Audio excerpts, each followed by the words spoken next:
Hello, everyone. My name is Derek Mitchell with Mathematica. Thank you for attending today's Medicaid and CHIP Maternal Health webinar series. This is the first webinar in the series titled Promoting Maternal Health Improvement Equity Through Collaboration. Before we begin, we want to cover a few housekeeping items. Next slide. All participants logged into this webinar have been muted for the best sound quality possible. Closed captioning is available by clicking on the CC icon in the lower left corner of your screen. You can also click Control-Shift-A on your keyboard to enable closed captioning. We welcome audience questions throughout today's webinar through the Q&A panel, which is located in the bottom right corner of your screen. If you would like to submit a question, please select all panelists in the drop-down menu and then click Send to submit questions or comments. We will be monitoring the Q&A throughout the webinar and will address as many questions as possible. If you have any if you're having technical issues, please use the same Q&A panel to reach out to us. Select Derek Mitchell in the drop-down menu and then click Send to let us know how we can help. At the end of the webinar, a survey will pop up. We're asking you to please respond and provide feedback to and help us improve future webinars. We also would like to let everyone know that today's webinar is being recorded.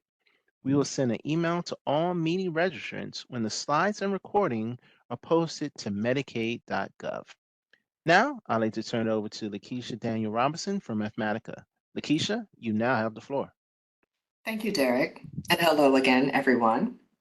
During our presentation today, we will hear from Kristen Zeikerman from the Center for Medicaid and CHIP Services, review and level set on maternal health outcomes, introduce a framework for applying health equity in maternal health, and hear a state spotlight from Sarah Krinsky with Mass Health. The presentation will be followed by discussion, so please, begin to tee up your questions, as Derek noted in the intro. I will now turn to Kristen Zeikerman, Quality Improvement Technical Director at the Center for Medicaid and CHIP Services. Kristen? Thank you, Lakeisha, and thank you all for joining today. I'm so excited to be welcoming you all on behalf of CMS to the MEHI Summer Webinar Series. This webinar series and the follow-up affinity groups have been a long time in coming, based both on feedback and interest from states, as well as data on leading drivers of severe maternal morbidity and mortality, as we'll hear more about later. Improving maternal health outcomes is a priority for CMS, and we're happy that you're all interested in working with us on this. So with that, I will go over the objectives for today's webinar. After today's webinar, you should be able to describe maternal health outcomes for individuals covered by Medicaid and CHIP, provide an overview of CMS's Maternal and Infant Health Initiative, describe opportunities to improve maternal health outcomes in Medicaid and CHIP, and present a framework for applying an equity lens to improve maternal health outcomes. Thank you again for your participation, and we are looking forward to seeing you on the rest of the webinars in our series as well. And we encourage you to visit our MEHI website for more info on the series, as well as other MIHQI resources. So now I'll hand it back to Lakeisha. Thank you, Kristen. Next slide, please. I'll now review some of the maternal health outcomes among individuals covered by Medicaid and CHIP. Next slide. For most of you on the call, you know that the Medicaid and CHIP program provides a vital source of coverage for maternal health care. Approximately a quarter of all covered beneficiaries are females within reproductive ages. 41% of all births nationally are covered by Medicaid, and that amount is higher in some states.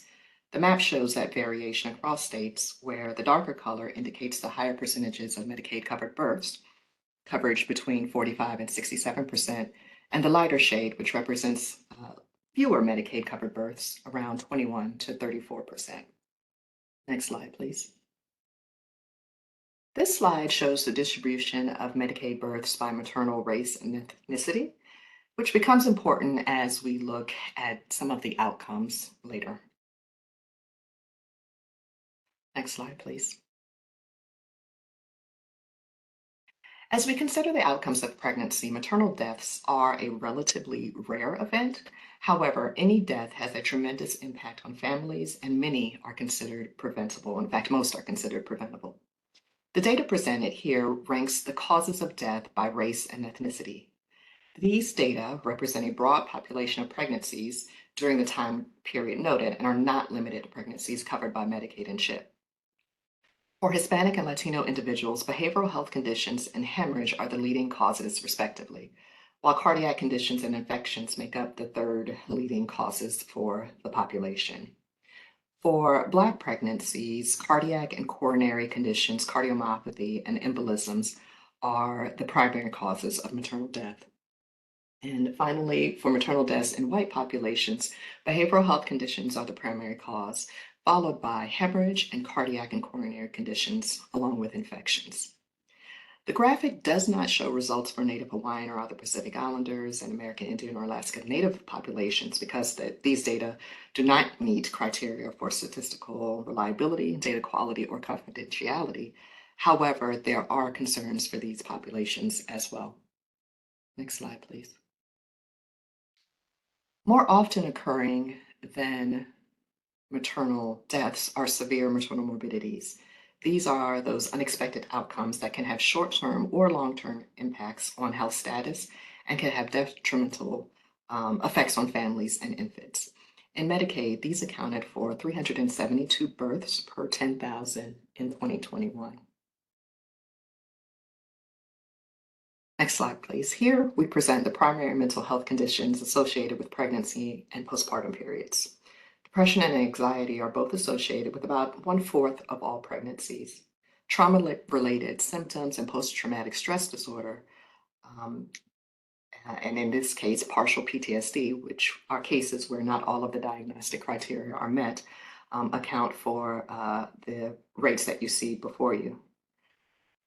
PTSD may be associated with current or prior pregnancy experiences, such as miscarriage or preeclampsia, or other non-pregnancy related traumas. These conditions may also co-occur, for example, depression and PTSD.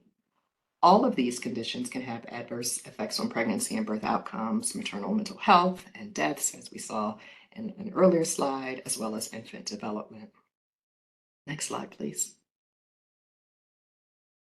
Yet, we observe that there are some unmet needs where individuals are not receiving the treatment that they require for those conditions. The information presented here represents self-reported data among Medicaid and CHIP-covered individuals within the, generally speaking, reproductive age of adults. Next slide. Here we note the percentage of beneficiaries who self-report substance use disorders or illicit drug use or other misuse. Note, we also include use of alcohol, which has significant numbers and is also associated with adverse outcomes.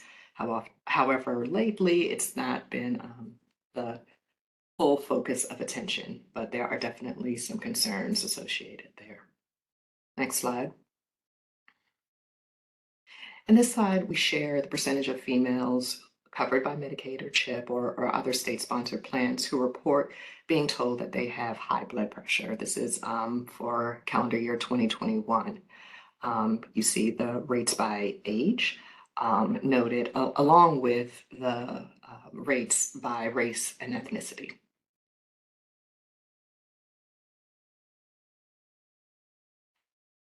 So now that we've level set, just wanted to talk about CMS's commitment to addressing these outcomes in Medicaid and CHIP.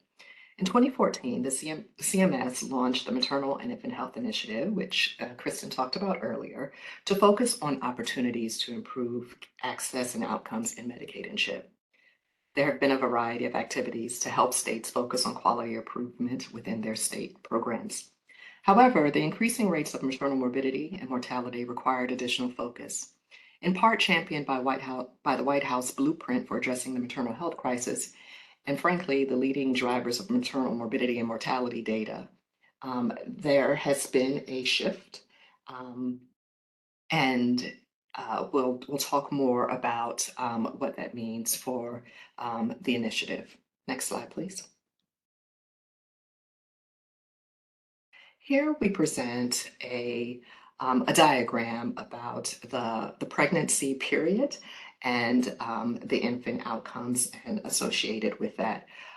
Pregnancy, labor and delivery, postpartum, interpregnancy, and subsequent, and that period afterwards represents some really important times to impact not only the maternal health, but the health of any infants that are born. Next slide. The maternal health webinar series this summer and the associated affinity groups, however, will focus primarily on the maternal outcomes. There are opportunities associated with screenings at vaccinations, C-sections, those to decrease severe maternal morbidity, postpartum complications, and as well to think about management of chronic diseases, mental health conditions, and ensure that there is connection to ongoing preventive as well as chronic condition care. Ultimately, to improve the overall health status of individuals, as well as to improve the outcomes in any subsequent pregnancies. Next slide, please. So a part of the CMS's action or activities associated with improving maternal health outcomes, there is an action plan which is informed by 5 pillars: coverage and access to care, data, quality of care, workforce, and social supports.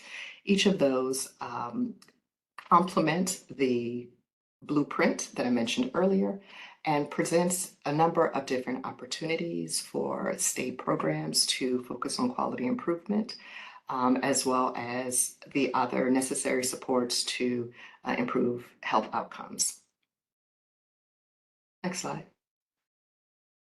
And finally, there are a number of federal resources to improve maternal health outcomes, recognizing that this is a truly important time period and has a tremendous impact on the health of the nation. Each of the agencies represented here have, these are just a sampling, in fact, of some of the activities that are available to improve outcomes. These are some that state Medicaid agencies and their partners might have opportunity for collaboration, and other elements that may be forthcoming that will be available for the broader population to use to impact maternal health outcomes. I'll now like to introduce Rishi Manchanda, Dr. Rishi Manchanda with Health Begins, the CEO of Health Begins. Next slide, please, who will talk about applying a health equity lens to advance maternal health outcomes. Dr. Manchanda. Lakeisha, thank you so much. And hi, everyone. Thanks for joining us today. I'm Rishi Manchanda with Health Begins. We can move to the next slide. We wanted to talk to you today about applying an equity lens to support your work and to give you some more context about myself and my colleagues at Health Begins. I wanted to share some key observations that inform the framework we're going to share with you so far. And these are observations that are really not just for this framework and this conversation with you today, but are really observations that inform our work with Medicaid providers, with community organizations, and with many others in the health plan space who are trying to advance and meet the growing kind of healthcare equity and social needs requirements in the Medicaid space. The first observation is that health and social inequities are experienced as harm. And the second is that it's not individual behaviors per se, but really social arrangements that put people, and some people more so than others, in harm's way.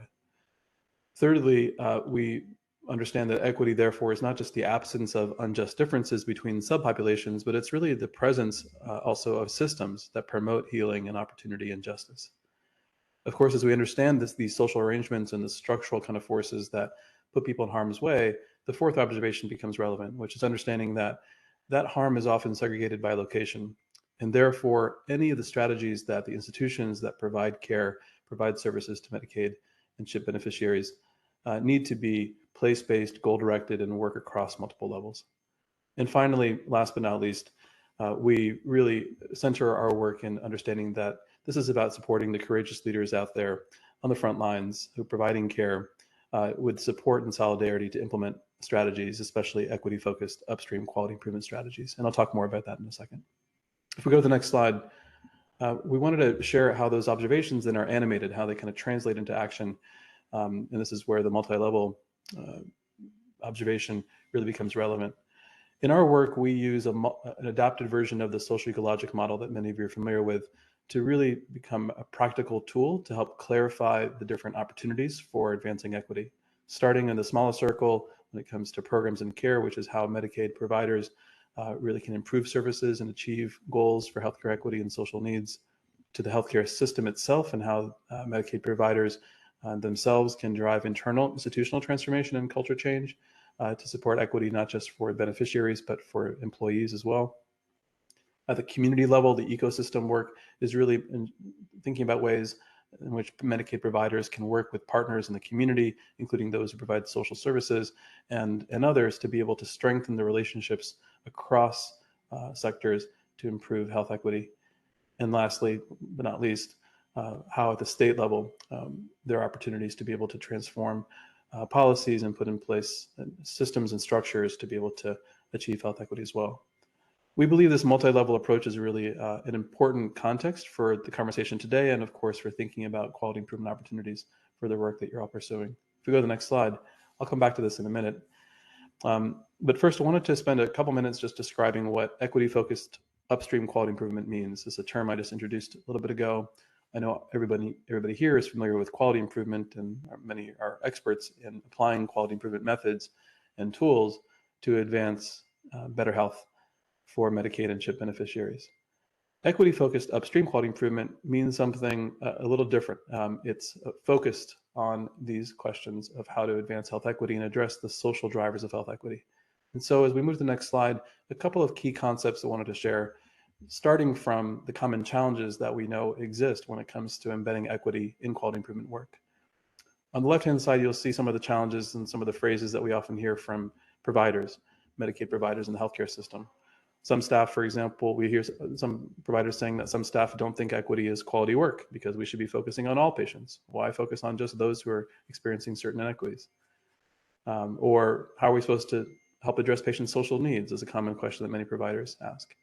At the community level, Medicaid providers and many that they partner with are asking questions about how to go from collecting race, ethnicity, and language data, real data, to acting on it, or asking questions in the middle column at the bottom about how to align equity efforts better when we're working within healthcare and in social services.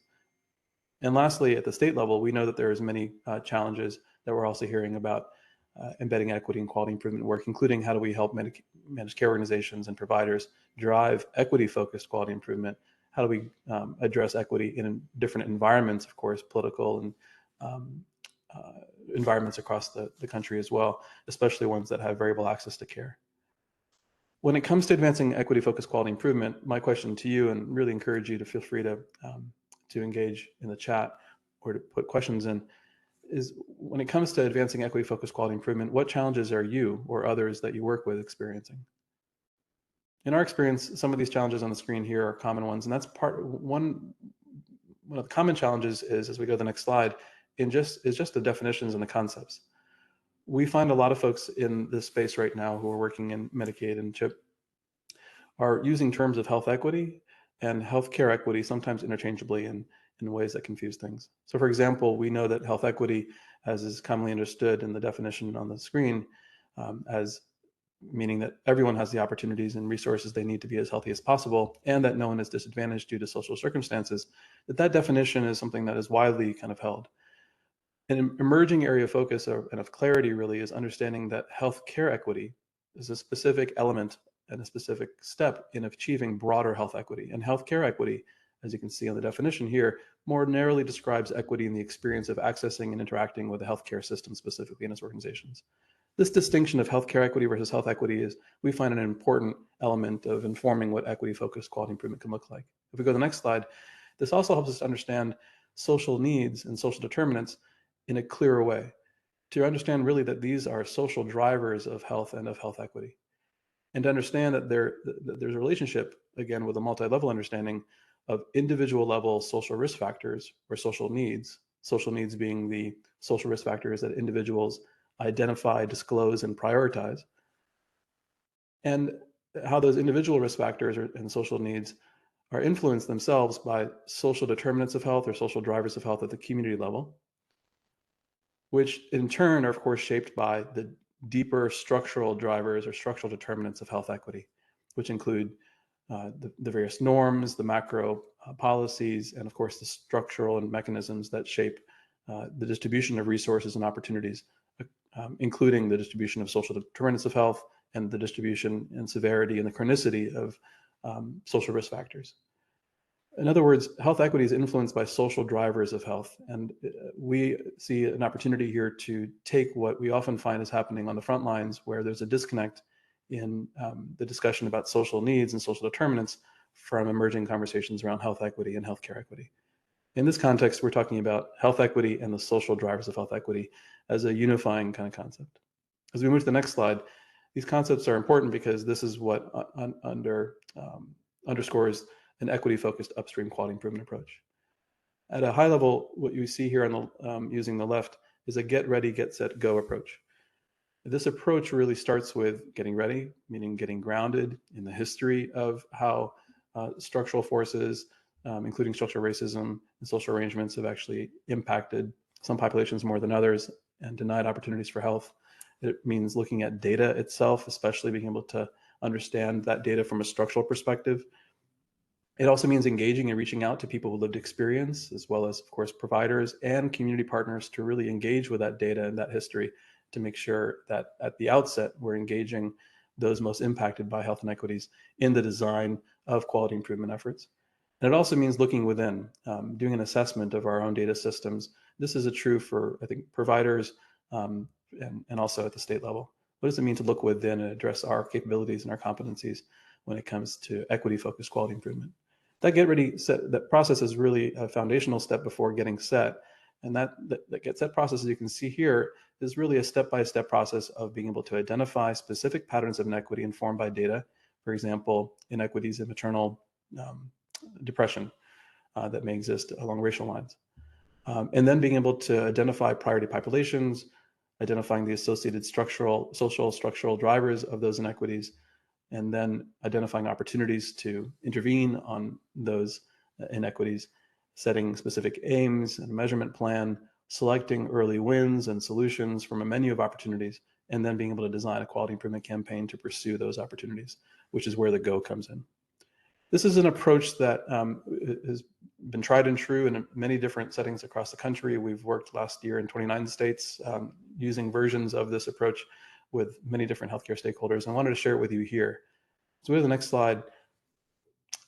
One key point here in doing the work of equity-focused upstream quality improvement is really about goal setting, about setting those aims when we identify a specific pattern of inequity. So for example, if we're looking at an inequity in pregnant people who are disproportionately experiencing depression, antepartum or postpartum depression, there's obviously a quality improvement edict that allows us to focus in on setting a clear utilization goal. For example, within 24 months, let's achieve a 20% increase in the rate of depression screenings in the entire population and reduce inequities that correspond with that. That itself is not an equity-focused goal. It's a good utilization goal, but an equity-focused goal, as you can see in the second row, is really about getting precise about closing those inequities that exist in that particular outcome. So for example, decreasing racial inequities in perinatal depression screening. And finally, an upstream kind of focus, looking at the social drivers of those inequities, allows us to identify at least one social driver of that inequity that we want to influence as well. Equity-focused upstream quality improvement starts with being really clear in setting goals, not just for an entire population, but to be clear about setting an equity-focused goal as well as an upstream goal. In other words, a goal to address the social drivers of that inequity as part of the quality improvement process. So that's an introduction to the equity-focused upstream quality improvement framework. But if we go to the next slide, the more relevant question, I'm sure, for all of you here today is, so what are the concrete opportunities to be able to apply and advance an equity lens in the work that we're doing? And in the next slide, I'll just describe briefly that from our perspective, we see opportunities for equity across many levels, including levels of prevention and intervention. On the right-hand side, you'll see a description of levels of intervention, such as at the system level, which means for Medicaid providers, how do we improve the effectiveness of services or build institutional capabilities? At the ecosystem level of intervention, again on the right, what does it mean to actually help providers not just deliver better care, but to coordinate that delivery of services and to coordinate resources in the ecosystem in which they work with other partners. And then finally, at the state level, we know that there's levels of intervention there as well, many opportunities to advance equity. There's also opportunities across levels of prevention on the right? So from health promotion to prevention, including primary prevention, where we're trying to prevent the onset of a disease, secondary prevention, where we're trying to slow the progression of a disease that's been identified, or even treatment, which is helping to, of course, treat those who are already suffering from a condition. In other words, equity opportunities exist across levels of prevention and levels of intervention. And the key set of questions to inform the identification of those opportunities to advance equity starts with an assessment set of questions and a planning set of questions. So for example, for any given condition, maternal mental health, what level of intervention, or for that matter, what level of prevention is your program enabling, is your agency kind of enabling to either prevent or improve this condition? In our experience, many times we don't see this kind of classification process, this categorization or assessment process to look at levels of intervention and prevention when assessing how we're addressing a particular condition. And that also informs the planning process, which is to say, well, now we've done this assessment, are there additional opportunities beyond what we're already doing to lead, to partner, or even support equity-focused efforts across other levels of intervention and prevention? My last slide here, the next slide, is going to be a way to give you an illustrative example of what happens when we actually go through a process of assessing opportunities to move upstream. For example, using maternal mental health as a specific condition, a focus area, there is a whole portfolio of health equity improvement opportunities that exist across levels of intervention, which are the columns that you can see from left to right: systems, ecosystem, and state Medicaid program. And there's also a way to appreciate those opportunities across levels of prevention, which you can see going from the top to the bottom on the left-hand side, from promotion to levels of prevention as well as treatment. And what we've populated here is just some examples that come from the field, that come from both the published literature as well as the gray literature of what we're seeing across many states in the Medicaid and CHIP experience specifically, of ways to be able to advance equity. The goal here is not to pick one opportunity to pursue equity or to pigeonhole equity as one type of activity to check the box on, but instead to see equity as really something that we can advance with multi-level approaches across levels of prevention and intervention, and to do so in a way that creates a portfolio approach. Instead of one program, how do we look at our different programs and create a portfolio of approaches to be able to advance equity? I know that there's a lot that I've covered here today, and there's wonderful examples on the slide. But to really bring this home, I'm excited to know that we're going to have a concrete example coming from our friends at MassHealth in a second. And so with that, maybe I'll turn the floor back over to Lakeisha. Thank you, Rishi, for that. Well, now I'd like to introduce Sarah Hoven-Krinsky, who is a passionate maternal health advocate and trained birth doula. She is also the Deputy Director of Perinatal and Maternal Health Policy at MassHealth, Massachusetts Medicaid and CHIP program, which covers roughly 40% of all births in the Commonwealth. Sarah? Thank you, Lakeisha. Thanks for having me. You can go to the next slide, please. And just want to acknowledge, I think we're really thrilled to see all of the investments and the momentum to address maternal health equity at the federal level.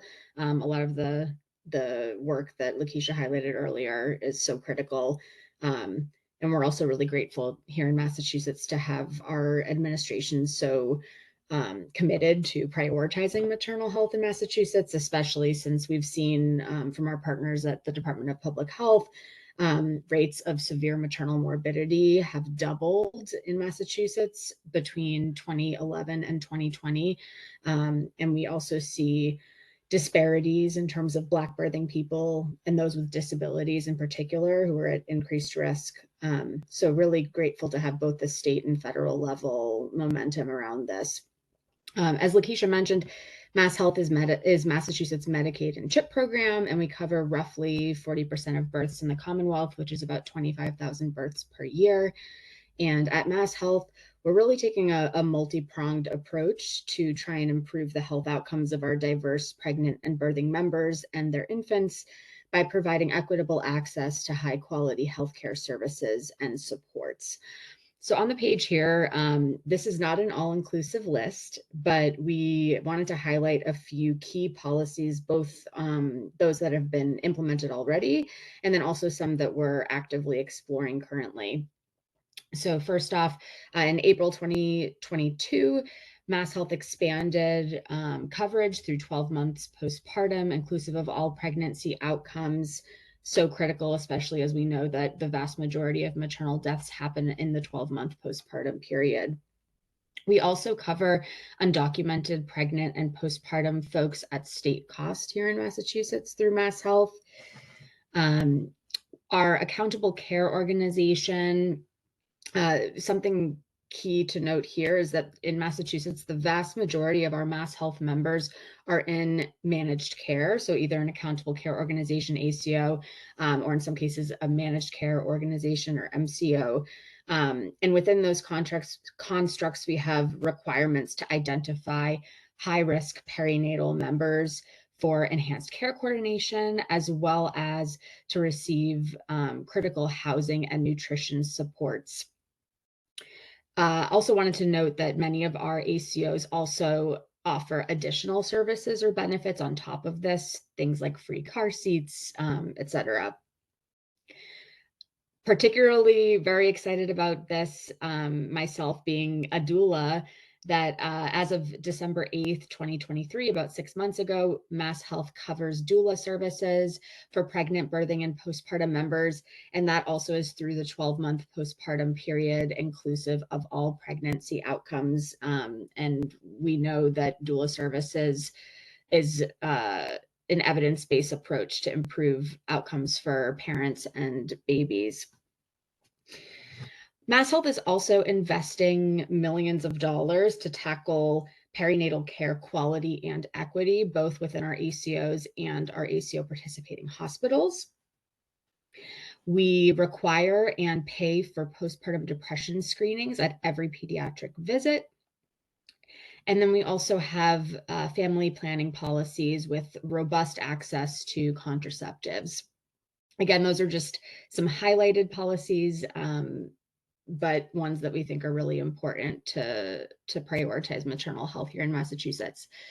In addition to those policies that were already implemented, we also are actively exploring and developing policies and have initiatives in several other areas. One of our main focuses is really continuing our member outreach efforts related to coverage and services. So we know that we can cover really great services like doulas and other things, but if members don't know that we're covering them, we have a problem on our hands. So really trying to make sure that folks are aware of what we cover and can get access to those services in an equitable way. We're also working, especially with our partners, again, at the Department of Public Health in Massachusetts, on expanding our maternal health data collection and analysis efforts so we can really make informed evidence-based policy decisions. We are actively exploring coverage of perinatal remote blood pressure monitoring, as well as payment parity for certified nurse midwives or CNMs. And then finally, we're exploring a number of other key policy areas, including reviewing our global obstetric fee, sometimes referred to as a bundle payment. We're looking a lot at home visiting, perinatal behavioral health, especially substance use disorder. We know that SUD is a driving factor of maternal deaths, especially in Massachusetts. And then finally, breastfeeding and lactation support. Again, lots of other work underway, but wanted to highlight a few key areas here. And I think we all know we have a lot of work to do. At MassHealth, we are committed to doing our part to improve maternal health and reduce disparities in Massachusetts. So thank you so much for having me, and I'll turn it back to Lakeisha. Thank you, Sarah. I appreciate both of those presentations, and now we'll open it up for questions and discussion. So next slide will show you again how to submit your questions via the Q&A function below. And you all have been thinking already, so we'll get to those questions momentarily. But I would like to announce that the Biden-Harris administration announced just before the start of this meeting the Maternal Mental Health Task Force's national strategy to improve maternal mental health care amid urgent public health crisis. So we'll put the link to that announcement and the strategy in the chat for you to check out as you are able to. But to the questions that have come in, um, so this first one here uh, is about data. And the question is there a way to move forward if you can't get data, but there is an opportunity to do so, but you can't quite quantify it? So if so, how would one go about that? I'll pose that one to Rishi from Health Begins. Can you repeat the question one more time, Lakeisha, please? Sure. So is there a way to move forward if you can't get data, but know that there is in fact an opportunity, but you're just like not able to quantify it? And if Yeah. so, you know, how, what would you recommend? Yeah, I really appreciate the question. It's such a great insight, and it speaks to the foundational importance of data collection and stratification, really, because the quality of the validity of race, ethnicity, language data, or for that matter, sexual orientation and gender identity data or other data fields really allows us to be able to identify any previously invisible patterns of inequity that may exist in outcomes. And to the questioner's point, it can feel somewhat limiting or challenging to try to implement a quality improvement effort that's equity focused if we don't have those insights to begin with, if we don't feel like we have enough data or high quality enough data to do that. And so this is not an uncommon challenge. The good news is that we're not alone experiencing that. And the ways in which we've seen the vanguards kind of address this, both at the local level, the state level, and even through national collaboratives now, is to actually turn the goal of data collection and stratification into the primary kind of quality improvement focus for when data is challenged, when data is limited. So in other words, how can we create an improvement campaign to first assess the quality and validity of the data we have, identify the gaps when it comes to race, ethnicity, language, or other forms of data, and then be able to set, based on our priorities and our at the local level, at the national level, then set really clear, demonstrable goals to be able to improve the collection quality of that data, as well as to be able to then practice stratifying that data to uncover any disparities or inequities. So data collection is a foundational challenge, and I think that it can also be a starting point for really powerful quality improvement campaigns in and of itself. Thank you, Rishi. Our next question, I think I'll pose to both of you. It is, if we're just starting to think about addressing, well, I'll pose it to Rishi first. If you're just starting to think about addressing social drivers of maternal health outcomes, where do you recommend that we start? And then I think I'd like to get a reaction from you, Sarah, about your, state starting points. Yeah, again, great question, and I'll be brief so we can hear from Sarah. There's a lot of great. The good news is there's a lot of great starting points, and of course, it depends on the specific situation in your state as you're thinking about where to start or where to build on social needs or social drivers work. In many cases, there are a variety of healthcare settings that are already starting to collect social needs, and social needs screening kind of questions becomes a big part of this. And so, are there opportunities to be able to improve and standardize screening of social needs? There are opportunities beyond screening, of course, to thinking about the ways to collect and code and collect and share the data on social needs as well. And so there's varieties of quality improvement opportunities in that step. And then there's, of course, opportunities to think about how to connect individuals who have identified social needs with opportunities in the community. And this is where there's a lot of work being done right now to help not just implement closed loop referral systems, to be able to connect people to resources in the community, but to go beyond measuring referral rates to actually successful connections. In other words, where the social needs actually met as well. So the good news is there's a lot of wonderful efforts going on and a lot of great practices that are emerging across many states right now to be able to improve any one of those: screening, collection and coding, data sharing, as well as referrals and successful connections to social needs in this space. Sarah, I would love to hear from you about your thoughts about that question. Sure. And sorry, I think I missed the question. It's about data collection. Right. So if you're thinking about addressing social drivers of maternal health outcomes, kind of what that start might be. Sure. Yeah. Yeah. A lot of the work that Mass Health is doing in terms of health-related social needs is happening within our managed care program. So like I mentioned, I think I mentioned the vast majority of Mass Health members who are pregnant or postpartum are in managed care. It's actually about 90%. And so I think a lot of the work that's being done around identifying folks who have needs, connecting them to services, and then really the care coordination and making sure that those services are actually being accessed. And also when you have a number of cooks in the kitchen, kind of just coordinating to make sure that the member is at the center and really getting streamlined support as well. A lot of that is really happening within our managed care plans.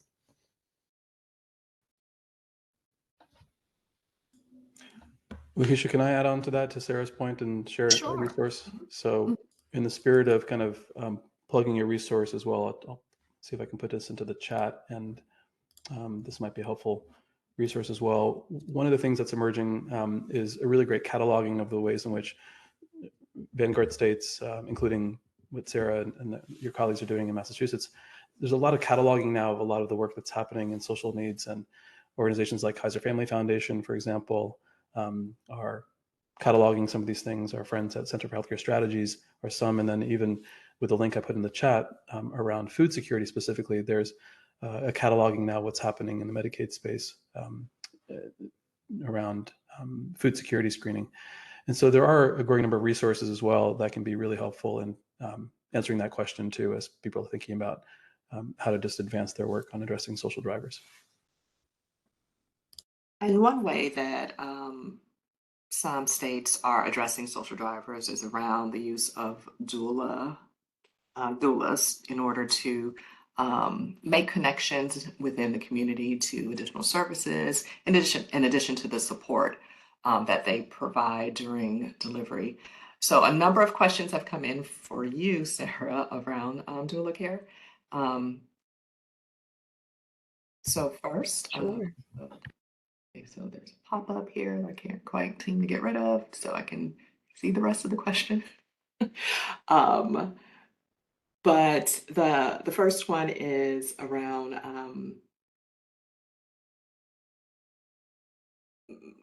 the certification and services. Who is overseeing that in Massachusetts, and whether or not there is a global fee associated with maternal care? So just kind of an understanding of what the payment landscape Sure. looks like, the services and the certification. Sure. Yeah, happy to talk a little bit about this. And I just put a couple of links in the chat that have a lot more information about our doula program. If anyone wants to get into the weeds on that, we have both a member-facing webpage that's translated into our top 6 languages that members speak. And then we also have a doula-facing webpage that gets into the nitty-gritty details around regulations and payment and all of that. But just a couple key highlights of our policy. So in terms of qualifications for doulas, unlike in many other states that cover doula services through Medicaid, which I believe there's like 12 or 13, at least 12 or 13 states that currently cover doula services through Medicaid. Unlike in many of those states, currently our Department of Public Health doesn't certify or credential doulas for the entire Commonwealth of Massachusetts. There wasn't a bill or legislation that passed saying that our department had to do that. And so in the meantime, Mass Health, when we started covering doula services, put into regulation our qualifications for what it takes to enroll as a Mass Health doula provider. We have 2 pathways for folks to enroll as doulas, recognizing that doulas come into this work through a variety of ways. We have both a formal training pathway and we also have an experience pathway. And both of those pathways are really centered around a list of competencies as opposed to, for example, having a specific list of training organizations that are acceptable as an example. And in terms of payment, that information is available on the doula facing webpage that I posted in the chat. We pay for up to 8 hours of perinatal visits, which can happen anytime during the pregnancy period, and then 12 months following the end of pregnancy based on the member's needs. We also have a prior authorization process if a member needs more than those 8 hours of visits during the perinatal period. And then in addition, we cover the labor and delivery support. And all of this is inclusive of all pregnancy outcomes through 12 months postpartum. Great, thank you.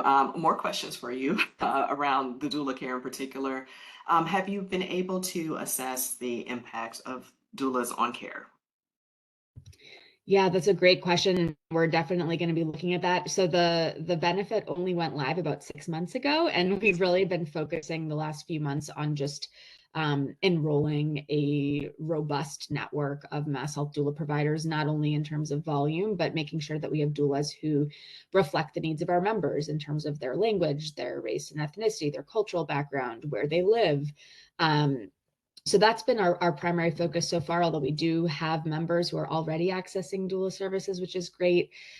We will be tracking outcomes and looking not only to see what impact doula care has on our members, but also looking at gaps, who doesn't have access or who has access but isn't utilizing the benefit. But in the meantime, we do have a robust body of literature that I think is pretty clear on the benefits of doulas, particularly for reducing inequities in maternal health outcomes. Indeed, there are, but I know a number of people want to see what it looks like from a Medicaid specific perspective. So I think we have a number of states that we can look to for that in the coming years. Another question related to just the breadth of services that you are offering. How are you letting your constituents know about them? What does your outreach look like? Great question. Yeah, member outreach is so critical. And this is something it's a journey. I don't think we'll ever get to a point where we say we have reached our end of, this is what it looks like to outreach to members. So it's an evolving journey. We have focused a lot on just getting information on the web. So for example, I'll put in the chat in a second, we have what we kind of call a one-stop shop for Mass Health members who are pregnant to go and see kind of everything that you might need to know when you become pregnant. I think anyone who's on the line who's been pregnant knows it can be very overwhelming. Where do I go for prenatal care? What do I need to be thinking about? How do I prepare for baby? And so we created this webpage, again, translated in the top languages that our members speak, as a one-stop shop with a checklist of these are the types of things you should be thinking about and talking to your provider about. Here are all of the different supports that might be available to you. We're also working on continuing to ramp up our communications materials, again, multilingual, and really thinking about how we can meet members where they're at in community. We've been attending community-based events. So our team has been to a couple of community-based baby showers and really kind of going to, again, meet members where they are and trying to get the information out.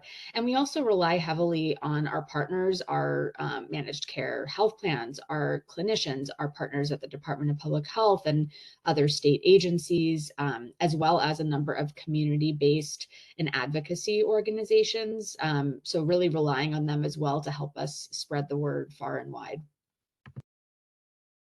Great, thank you so much. Well, I'll give you a moment to catch your breath. A different type of question has come in as well, and it is about the data presented earlier, the substance use data, and whether or not it's from Illinois. I happen to know that name. If the data presented includes tobacco use, and it does not include tobacco use. We do have some data broken out specifically about maternal tobacco use, but the data on that particular graphic does not include that information. Okay. Let's see, what else do we have? The conversation is so good. So how was the transition from doulas being paramedical and OOP to a state-funded and traditional billing service? I know you're only 6 months in, so you know there's Yeah, certainly probably a curve there, but any early lessons? it's a great question. Yeah, I think it's, it's early on in the process, but I think there's a lot that is unknown, and there are a lot, we know that there are going to continue to be things that come up, questions, challenges potentially, just by virtue of the fact that, at least in Massachusetts, for the most part, doulas have not been integrated into the formal healthcare system in a way like this. Mass Health is the first payer to pay for doula services, and so that brings a number of kind of unique challenges and also opportunities. So I think, part of our focus, and this again is really something that we're focused on with our partners at the Department of Public Health, is really thinking about how can we ensure that doulas are integrated into the care team at various hospitals and with providers, and that members are getting these services in a holistic wraparound way. So hopefully we'll have more lessons learned to share as we're a little bit further along in the program. All right, thank you, Sarah. So this one is for you, Rishi, but perhaps you might want to address as well, Sarah, but I'll give you a moment. So it's a data question. For subpopulations that can be vulnerable to harm through data collection being stored, i.e. language as a proxy for immigration or SOGI data, are there any recommendations or best practices that you might recommend to collect and store the data responsibly, or is that data that should not be collected? What are your thoughts there? Let's start with you, Rishi. Thanks, Lakeisha. It's such a great question. And I think it's relevant to not just data on language, but there are certainly kind of valid concerns around other types of data as well. So for example, there are some stakeholders have raised concerns about sexual orientation and gender identity, given the concerns about how that data might be used as well. And so it's a really important concern and a valid one. I think what we found, and I can share it in the resource in the chat shortly, with some concrete tips that we pulled together from about 50 stakeholders across the country a couple of years ago when we were thinking about ways to improve data collection to advance racial equity, specifically in primary care. And some of the tips start with the ability to, from the get-go in the planning and the design of a data collection effort or any equity-focused quality improvement effort, is to really sit down first with partners and key stakeholders in the community, including organizations that represent people with lived experience, if not people themselves.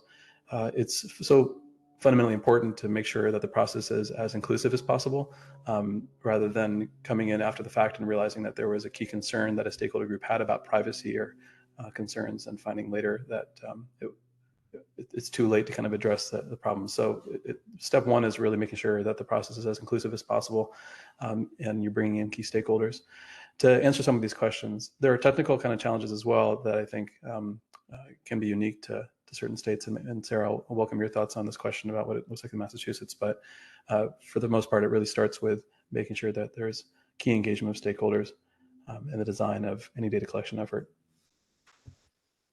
Yeah, I mean, so this is a complex one.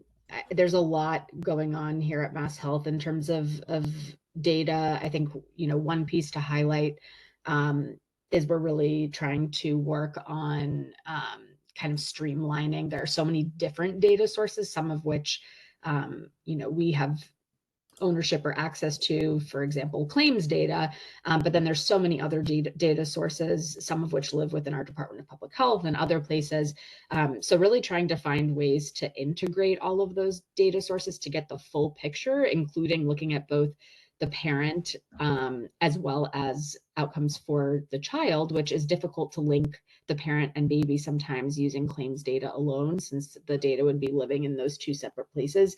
So we're working a lot on this. I would also just add, I think sometimes when we talk about data, I know at least with me, my brain goes to numbers, but we also are really working also on collecting data in the form of qualitative experiences of members, for example, from members, from providers, et cetera. So also I would just kind of note the importance of not only the quantitative, what are we seeing in terms of outcomes or utilization, but also looking at what is the member experience. What does it look like to be in our case, a MassHealth member trying to get access to some of these services, and really leveraging that to improve equitable access to care. Thank you. We're running close on time. I wanted to read a comment that was shared from South Dakota. South Dakota Medicaid recently started a pregnancy program. One of the enhanced payments program enrolled providers can bill to South Dakota is a SDOH screen. We will also allow an enhanced payment for a person-centered care plan with all, which will be partially derived from the SDOH screen. So just wanted to end with that. I wanted to say that this has been a fabulous start to the webinar series. Next slide, please. Thanks, of course, to our presenters and to the audience engagement. Next slide. Just wanted to share a few of the upcoming webinars within the series. So June 4th is our next one, followed by the others that you see before you. These webinars will include state presenters, experts, and other federal agency representatives. And so we look forward to you joining those. Next slide, please. And then on August 6th, there will be a webinar that will describe and provide information on the affinity groups that we talked about. So there will be an affinity group on addressing maternal mental health and substance use, as well as one on improving maternal hypertension control. So stay tuned for more information on that one as well. And finally, next slide, please. Thank you again for your participation. As Derek noted at the start of the webinar, there will be an evaluation that comes up as you exit. Please complete it. It helps to inform future webinars. And if you have any questions, please email them to medicaidchipqi@cms.hhs.gov. Thank you again for joining us today, and I look forward to hearing from you in future webinars. Take care.